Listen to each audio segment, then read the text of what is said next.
Hi, this is Ian with Pest Control Buzz, and we're going to do an unboxing of the Gotcha Sprayer Pro. When you receive your box, the Gotcha Sprayer is already to use. It comes with packaging that shows some of the applications. On the back of the label, it shows more instructions. You simply open the bag. The Gotcha Sprayer comes with an 18-foot cord and a strap and a connector already. It comes with a cord holder.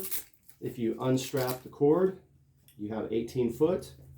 The connector, which attaches to an extension pole, is adjustable. You simply loosen the wing nut. You can adjust the angle. And then whenever you find the right angle, you just hand tighten the wing nut again. And you insert the can through the strap. The strap is adjustable. You can simply undo the wing nut, pull the strap out, and insert the can, attach it to an extension pole, and when you pull the cord, it moves the lever up and down. It basically takes less than a pound of pressure to move the lever, so you don't have to pull very hard. And that's the Gotcha Sprayer Pro.